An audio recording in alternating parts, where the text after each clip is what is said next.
بسم اللہ الرحمن الرحیم. میں منہ زبانی باتیں تو کافی سنی آپ نے. میں براہ راست اور فوری طور پہ کچھ سطور لکھی ہیں اس کتاب کے لیے، وہ پیش کرتا ہوں آپ سے بھی خدمت صاحب صدر آپ کی اجازت سے. اور کمال کی کتاب ہے یہ.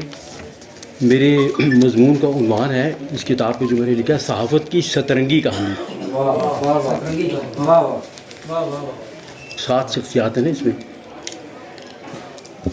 بسا اوقات ہمارے آس پاس انتھک اور بہت زیادہ کام کرنے والوں کے بارے میں عام طور پر یہ خوش خیالی قائم کر لی جاتی ہے کہ ضرور اس کے قبضے میں کچھ جنات وغیرہ بطور موکل کام کرتے ہوں گے، ورنہ اتنا بھاری یا بڑا کام ایک آدمی کے بس کا روک تو نہیں ہو سکتا. یا جن لوگوں نے کتاب دیکھی ہے اور اس کا سائز دیکھا ہے وہ سمجھ سکتے ہیں اس بات کو. اس خیال کے درست یا نادرست ہونے سے قطع نظر ان سطور کے لکھنے والے نے جب پہلی بار صحافت بیتی کو دیکھا اور ابتدائی اوراق کا جائزہ لیا تو اولین تاثر یہی تھا کہ سجاد عباسی صاحب کے پاس جنات ہیں یا نہیں، تاہم موصوف نے دنیائے صحافت کے 7 قوی ہیکل جنات کو ایک کتاب میں گویا یکجا ضرور کر دیا ہے. میں نے کتاب کو پڑھنا شروع کیا اور جیسے جیسے آگے پڑھتا چلا گیا میرے اس اولی تاثر میں مزید پختگی آتی چلی گئی. میں نے صحافت کے اس باوقار صحیفے کو کسی نہایت مزیدار اور لذیذ داستان کی مانند پایا، بلکہ فکشن سے بھی کہیں آگے کی چیز نکلی. بھلا کہاں دل سے گھڑے قصہ کہانی اور کہاں مستند و معتبر حقائق، دونوں کا آپس میں کیا مقابلہ و موازنہ، اور حقائق بھی ایسے جن کا کچھ حصہ آنکھوں دیکھا اور کانوں سنا بھی ہو. یہ آنکھوں دیکھی اور کانوں سنی بات کی کسی قدر وضاحت ضروری ہے. کراچی اور لاہور کے بعد راولپنڈی اور پھر اسلام آباد سیاست، ادب اور صحافت کے گڑھ سمجھے جاتے تھے.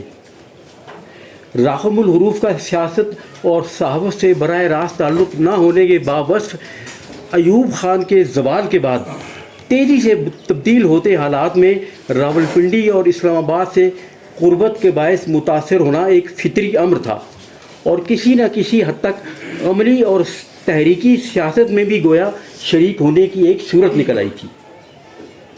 چنانچہ اس زمانے میں پولیس کے لاٹھی چارج، آنسو گیس کے شل اور اس کے بالمقابل سیاسی نعرہ زنی سے آشنائی بھی ممکن ہو چلی تھی. ادب سے قلبی اور ذہنی وابستگی کے سبب مطالعے کا شوق تو تھا ہی، جس نے صحافت سے براہ راست تعلق نہ ہونے پر بھی مطالعے کے جنون کی حد تک لگاؤ کی وجہ سے حالات سے مکمل طور پر باخبر رکھا. یہ 1960 کی دہائی کا آغاز تھا اور یوں ادبی سرگرمیوں کی ابتدا ہی سے اس میں صحافت بھی در آئی تھی، جو آگے چل کر دستک کے اجرا پر منتج ہوئی.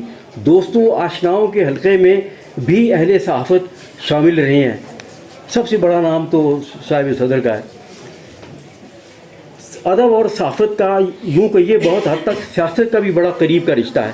ہمارے کئی بڑے ادیب اور شاعر میدان سیاست و صحافت کے بھی بڑوں میں شمار ہوتے ہیں. ان کی ایک طویل فہرست بنتی ہے، تاہم فقط چند نام بات کو آگے بڑھانے کے لیے یہاں لکھے جانے ضروری ہیں. مثلا مولانا حسرت موہانی، مولانا محمد علی جوہر، مولانا ابوالکلام آزاد، مولانا ظفر علی خان اور شورش کاشمیری وغیرہ. ہم جہان صحافت و خطابت اور سیاست کے یہ بڑے معتبر نام شعر و ادب کی دنیا کے بھی قابل قدر لوگ تھے اور ان کی ادبی حیثیت باقی حیثیتوں پر غالب رہی ہے. ابتدا سب کی ادب سے ہی ہوئی. اس ضروری تمہید کے بعد اپنے اصل موضوع کی طرف آتے ہیں. صحافت بیتی ایک 8 پہلو کتاب ہے. اس میں شامل ایک آدھ کے علاوہ باقی تمام بھاری بھرکم صحافیوں کا خمیر ادب ہی سے اٹھا ہے. محترم جناب محمود شام اس میں بزرگ ترین ہیں اور اس اعتبار سے منفرد بھی ہیں کہ وہ ایک بڑے صحافی ہوتے ہوئے ادیب، شاعر، کالم نگار اور ایڈیٹر بھی ہیں. جناب انور سن رائے صاحب سے بھی پہلی شناسائی ادب کے توسط سے ہوئی. جناب نذیر لغاری، جناب وسعت اللہ خان، جناب مظہر عباس، جناب عارف الحق عارف بھی بنیادی طور پر میرے لیے قبیلہ قلم و کرساس کے لوگ ہیں اور کسی حد تک ان کے بارے میں کم و بیش معلومات بھی رہی ہیں. تاہم جناب محمود شام صاحب کے علاوہ زاہد حسین صاحب سمیت باقی تمام شخصیات سے مفصل آگاہی صحافت بیتی کے طفیل ہی حاصل ہوئی، ایسی آگاہی جس سے مزید عرفان جہل ملا۔ دلچسپ بات یہ ہے کہ صحافت بیتی میں رونق افروز ہونے والی تمام شخصیات مکمل طور پر شہر کراچی میں سرگرم عمل ہوتے ہوئے بھی کراچی سے باہر کی ہیں۔ جناب محمود شام جھنگ سے کراچی جا بسے، عارف الحق عارف کھوئی رٹا کوٹلی آزاد کشمیر سے کراچی سدھارے، جناب نذیر لغاری کا آبائی تعلق ڈیرہ غازی خان سے ہے، جناب بوست اللہ خان رحیم یار خان سے تعلق رکھتے ہیں، اور جناب انور سنگھ رائے خیر پور ٹامے والی سے کراچی آئے۔ جناب مظہر عباس بھی، جنہیں میں کراچی سمجھتا رہا ہوں، حیدرآباد کے نکلے، حیدرآباد سندھ کے نکلے، اور جناب زاہد حسین بھی کہیں اور کے نہیں، فیصل آباد لائل پور کی جمپل ہیں۔ ان سب مردان خوش خصال کو کراچی نے ایک غایت درجہ مادر مہربان کا کردار ادا کرتے ہوئے اپنی آغوش کشادہ میں یوں سمویا کہ اب وہ کہیں اور کے لگتے بھی نہیں، فقط کراچی کے اور پاکستان کے لگتے ہیں۔ کراچی اور پاکستان دونوں ہی ماشاءاللہ حد درجہ سخت جان ہیں، اپنوں کی کرم فرمائیوں اور غیروں کی تمام تر ستم رانیوں کے باوصف پوری آب و آن بان سے قائم و دائم ہے۔ اللہ سے دعا ہے کہ تا حشر یوں ہی زندہ و پائندہ رہیں، اور تو اور ہمارے مہربان عزیز جناب سجاد عباسی، جنہیں اس رنگا رنگ اور خوبصورت گلدستی کی گیاہ بندش ہونے کا اعزاز حاصل ہے، وہ بھی خیبر پختونخوا، پنجاب اور کشمیر کی حد فاصل پر کوہ مکشپوری کے دامن میں واقع ایک سرسبز و شاداب گاؤں بیروٹ کے باسی ہیں، اور بلا اشتباہ اس زیر نظر ہشت پہلو کتاب کا 8واں جہان ان کو بآسانی قرار دیا جا سکتا ہے۔ کراچی کا ذکر چل رہا ہے تو مجھے کہنے دیجیے کہ یہ شہر بے مثال پاکستان کی مانند میری جن جان تو تھا ہی، لیکن جب سے یہ بات میرے علم میں آئی تھی کہ پشاور سے زیادہ پختون اور کوئٹہ سے زیادہ بلوچ یہاں آباد ہیں، تو اس کشادہ دل اور فراخ دامن شہر سے میری محبت باقاعدہ عشق کی صورت اختیار کرے گی، اور اگر اس مقام و مرتبہ عشق کے حصول میں کوئی کمی رہ بھی گئی تھی تو اسے صحافت بیتی کے 432 صفحات پر پھیلے ان میدان صحافت کے البیلے شاہ سواروں کے تذکرے نے مکمل کر دیا ہے۔ یہ تذکرہ جناب سجاد عباسی کی جانب سے خاصان صحافت سے پوچھے گئے پرتجسس اور ذہانت آمیز سوالات اور ان کے نہایت مفصل اور سیر حاصل جوابات پر منحیط ہے۔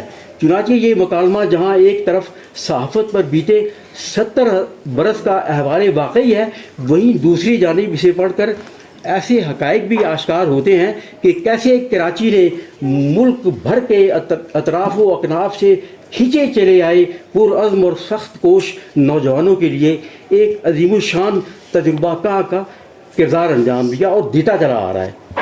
یوں تو بحر کراچی کے لولو لالا میں متعدد ایسی صفات پائی جاتی ہیں جو آپس میں بہت ملتی جلتی ہیں، تاہم سب سے اہم اور بنیادی قدر مشترک وہ پرمشقت جد و جہد ہے، جس کا احوال جان کر اقبال کے اس شعر کے معنی پوری طرح سمجھ میں آتے ہیں۔ نہال اس گلستان میں جتنے بڑے ہیں ہمیشہ وہ نیچے سے اوپر چڑھے ہیں۔ یہ امر بھی حیرت انگیز طور پر سب میں یکساں پایا جاتا تھا کہ دوران گفتگو اپنی مشکلات اور جہد مسلسل کی تفصیلات بیان کرتے ہوئے کسی کے لہجے میں کہیں بھی معذرت خواہی یا انفعالیت کے آثار قطعی مفقود تھے، بلکہ ایک گنا تفاخر کا احساس پایا جاتا تھا۔ اگرچہ صحافت صحیفہ آسمانی نہ صحیح، تاہم یہ ایک کڑوی سچائی ہے کہ لمحہ موجود میں ریاست کے اس چوتھے ستون کی بیشتر صحافی برادری آسمان پر ہی رہنا پسند کرتی ہے، جبکہ صحافت بیتی میں شامل تمام اہل صحافت کا تعلق زمین سے ہے اور سب زمین ہی کے باسی ہے۔ واقعہ نگاری سے کالم نگاری تک اہل زمین کے باسیوں کے مسائل اور ان کے دکھوں ہی کی بات کرتے ہیں. نظریاتی اعتبار سے مختلف گروہوں اور جماعتوں سے تعلق رکھنے کے باوصف ہر طرح کے تعصبات سے بالا تر ہے اور اپنی پیشہ ورانہ مصروفیات میں دائیں اور بائیں بازو کی نزاکتوں اور باریکیوں کو بھی مطلق خاطر میں نہیں لاتے، بلکہ اس کے برعکس باہمی تعلق اور خیر خواہی کے جذبات لیے ایسے واقعات اور تفصیلات سامنے آئیں جن کا مختصر ذکر بھی بخوف طوالت ممکن نہیں. ورنہ سچ پوچھیے تو اس خریدہ جواہر کا ایک ایک موتی اپنی آب و تاب میں اس لائق ہے کہ اس کا ذکر قدرے تفصیل سے ہو، اور یہ امجد بٹ صاحب نے کیا ہے اپنے مضمون میں. تاہم ہمیشہ کی طرح ایسے مواقع پر کوتاہی دامہ ہی آڑے آتی ہے. محترم سجاد عباسی صاحب کی اس نہایت قیمتی صحافتی دستاویز پر کی گئی گفتگو کا اختتام میں انہی کے الفاظ میں کرنا چاہوں گا جو صحافت کے ہفت جہان کے زیر عنوان کتاب میں شامل دیباچے سے لیے گئے ہیں. میری دانش میں انہوں نے صحافت بیتی کے ایک پرشور دریا کو گویا کوزے میں سمیٹ دیا ہے. یہ ان کے جملے ہیں جو میں آپ کو بتا رہا ہوں. جن نامور صحافیوں کے انٹرویوز کتاب میں شامل ہیں ان میں سے کچھ شخصیات وہ ہیں جنہوں نے پاکستان میں پرنٹ میڈیا کی ابتدائی شکل دیکھی اور اپنے ہاتھ سے اخبار تیار کر کے لوگوں تک پہنچایا، اور اب وہ الیکٹرانک میڈیا سے ہوتے ہوئے ڈیجیٹل میڈیا پر بھی اپنے نقوش ثبت کر چکے ہیں. پھر 20ویں اور 21ویں صدی کے سنگم پر انفارمیشن ٹیکنالوجی کی دنیا میں جو انقلاب برپا ہوا اس کا احوال بھی کتاب میں موجود ہے. اس لحاظ سے اسے پاکستانی صحافت کی 2 صدیوں کی کہانی بھی کہا جا سکتا ہے، کیونکہ گزشتہ دو اشروں میں صحافت نے پوری صدی کا سفر طے کیا ہے. میں عزیزم سجاد عباسی کو اس شاندار، عمدہ اور مفید کتاب کی اشاعت پر دلی مبارکباد پیش کرتا ہوں. مجھے امید ہے کہ نو آموز صحافیوں کے لیے یہ ایک رہنما کتاب ثابت ہوگی. بہت بہت شکریہ.